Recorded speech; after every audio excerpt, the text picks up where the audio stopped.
next course of action is. Captain, how many hours of oxygen are left that you know of, that you can estimate right now on the submersible? And does it have to be approved or regulated? Sure. So first of all, it's an estimate, right? Because we know from the data we were using as a starting point was 96 hours. We know at this point we're approximately about 41 hours. 41 hours left. Yes. And does it have to be approved or regulated? Is submersible, does it go through anything that you know of? Yeah, I'm not sure of the exact technical piece of that. We know there's about 40 hours of breathable air left based on that initial report. Again, that was just the initial report based on 96 hours from when the vessel. Captain, even with that amount of time that's left, let's say 41 hours or so, if you were to find the submersible at this moment, would that give you enough time to save these 5 people on board? Yeah, So listen, I don't know the answer to that question. What I will tell you is we will do everything in our power to effect a rescue. Again, it's going to depend on if the ROV finds something. It's going to depend on what they find, what needs to be, what steps need to be taken next, and really that is for the experts within the Unified Command to take a look at and then decide what the best course of action is.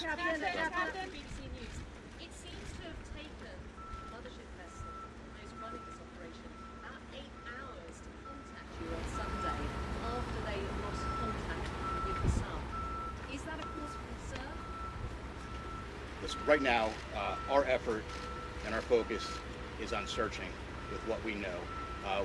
As soon as we received the report on Sunday evening, we immediately launched search efforts. We flew assets that evening, and we've continued constant surface and air asset searches since that point. Captain, you mentioned that the search operation is very complicated. What are the biggest challenges? Well, this is a complex search, and it's complex for a variety of reasons. You're talking about a search area that's 900 miles east of Cape Cod, 400 miles south of St. John's. So logistically speaking, it's hard to bring assets to bear. It takes time, it takes coordination.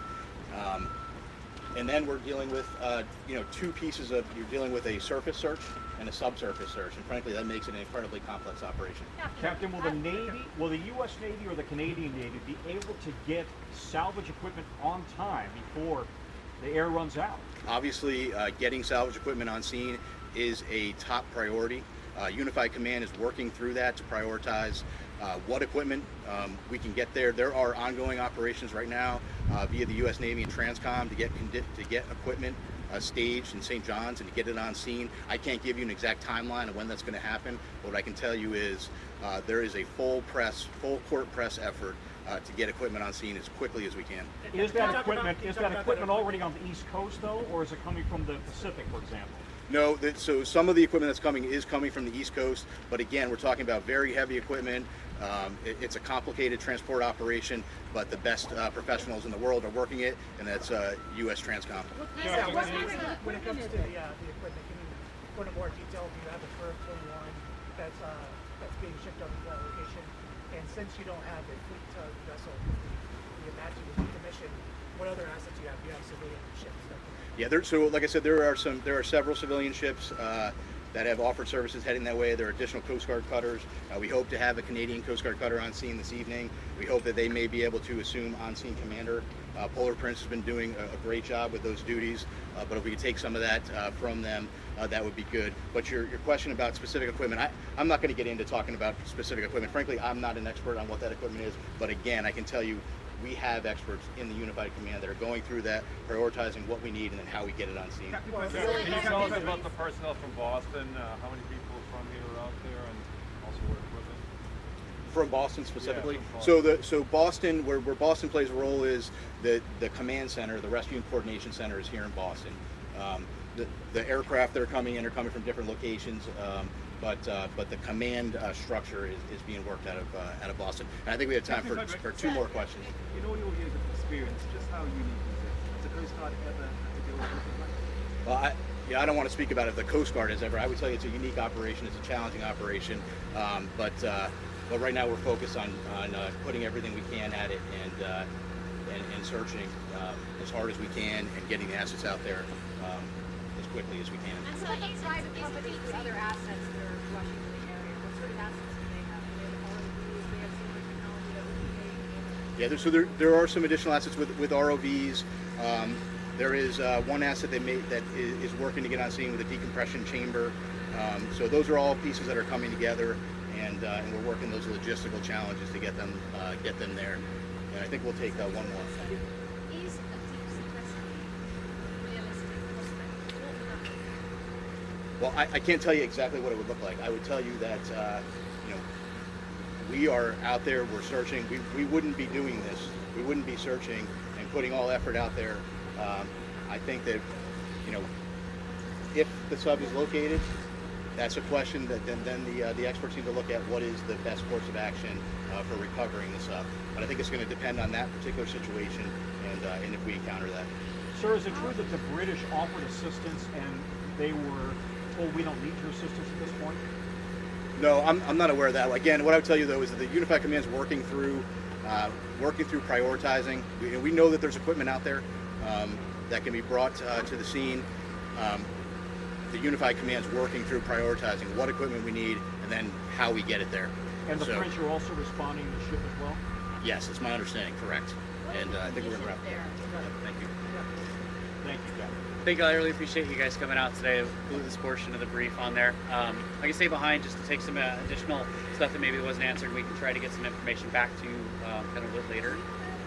Question about the medicine in Boston. Yeah. So are they not out there? Are they just working? Right, so the Rescue Coordination Center that he's talking about specifically, that's based in Boston. So the personnel that are working in the command and control environment as far as building a lot of the search and rescue plans, sending out the information, coordinating those pieces are here.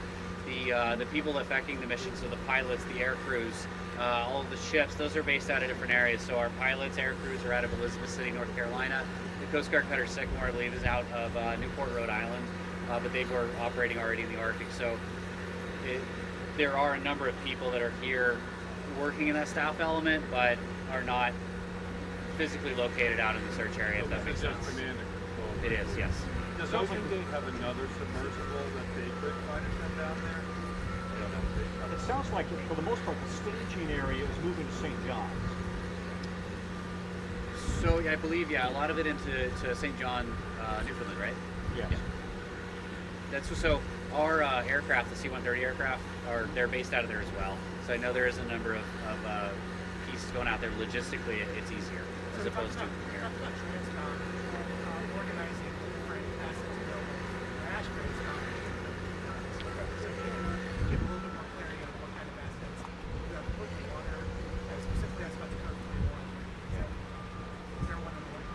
I don't know an answer to that. So I know a lot of those questions were unanswered on there, and it's a lot of it's because we're not the right agency to be asking that. I know as a new command, we should be to be the one to give the answer to you, but we want you guys to hear from the subject matter experts. So that's our next plan. Is what we want to do is give an opportunity for you all to get all of the subject matter experts we can into one location to kind of get those questions answered. To give you kind of the best thing we can do. You anticipated that in those 40 hours, when that becomes a recovery mission, you choose to do a recovery mission. I'm sorry. When those 40 hours are up that you gave for yesterday, is that the moment you shift from a search and rescue to a recovery operation, if you choose to do a recovery operation? I think it really depends on a number of factors. So anything that can change between now and then, as far as information response, things like that could change that. So it's not a hard and fast, timer's up, time to transition. There's a lot of factors that go into it that could extend. What role does the amount of oxygen play in one of those factors? And with 40 hours of oxygen left, when would you then transition from a search and rescue to a search and recovery? I don't know an answer to that. That's definitely outside, but we can try to get back to as we transition through that phrase. We'll have better answers for that. Is there information about the conditions out there? Like what exactly are the Coast Guard facing? So the weather-wise, yep. So actually, I have, I believe the weather on scene today was 5 to 6 foot seas. What's that mean? So sorry about the wave. So wave height, 5 to 6 feet. I believe it was 15 knot winds. Visibility was very foggy yesterday with very little nose visibility, but was increasing today, and they were expecting much better conditions from an aerial search perspective. So in terms of like safe waves today, and but it's cleared in terms of visibility. High winds persist, or It was 15 knot winds. So in terms, it's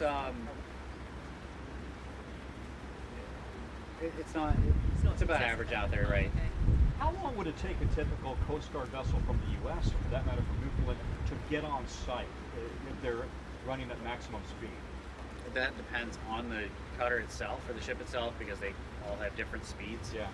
Would you have an average, just so we have a feel for how long it would take to get there? Well, depending on where they're coming from, it could be a matter of 2 days up to 4 to 5 days. It just depends on where they would be deploying from. 2 days from Newfoundland, for example. I don't know. We don't have any ships up there, so I don't know. I don't have an answer to that. Canadian, we're trying to find out more information on the Canadian vessels that are assisting on there, sort of what their capability and speeds are. I just don't have an answer for you on that right now. Does the Coast Guard have a line on a piece of equipment that is capable of going down to the Titanic? The Coast Guard specifically, no. This type of a salvage operation in our expertise as an organization is... No, in terms of private companies. I mean, So that's all part of the conversation with Unified Command to find out what capabilities are out there and explore all avenues that they You're can. looking at that now. The Coast Guard is usually pretty quick about releasing videos and photos and stuff like that from their operations. Is there a specific reason why you haven't from this operation? We just haven't received any yet at this point. And you don't expect to? We do. We do expect to get some. Like I said, we do have some graphics that we're trying to look to send out this afternoon. As well as we've reached out to the aircraft crews to get footage from them. Now I know with the ROVs that are on scene today, like I said, there hasn't been any before. So we are requesting out there to try and see what we can get to go through that and try to make that available to y'all. Is there even images from the command center?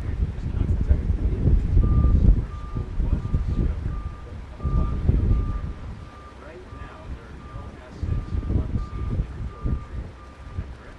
I don't have an answer Coast to Guard that. does not have any assets indicated right now.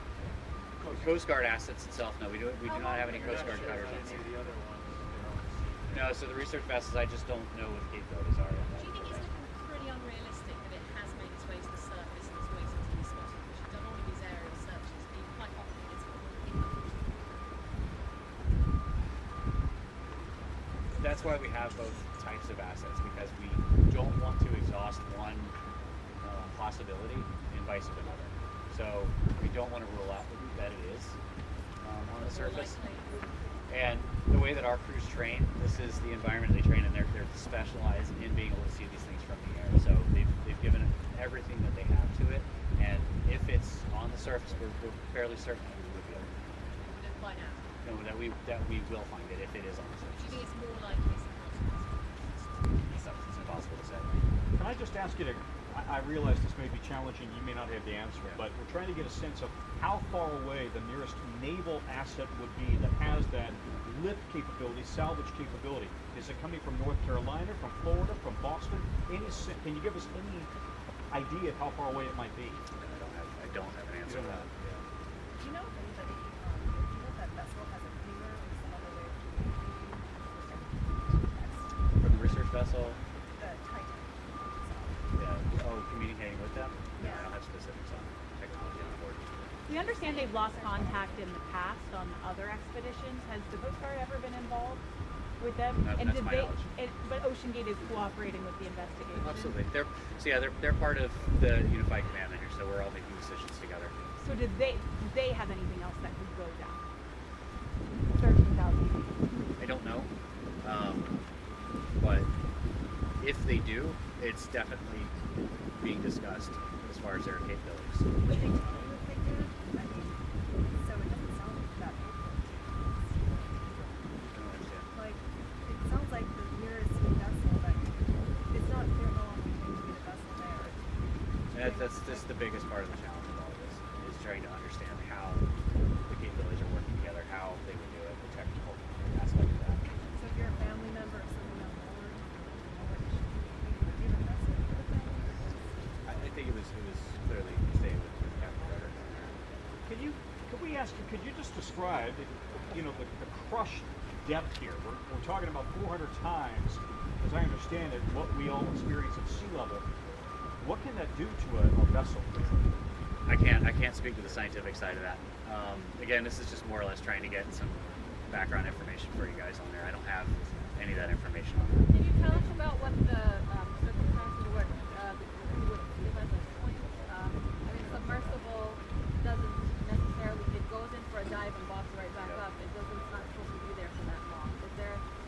And that would be a great question that we could try to get answered for you with that subject matter expert discussion that we talked about for to get an opportunity for you guys to ask that question, because it'd be much more important and realistic for somebody within that community part of the command that would be able to answer that question a lot clearer than anything I would be able to. So. And when might you provide your next update? So we do have a press release that's going to be going out shortly with the graphics we talked about.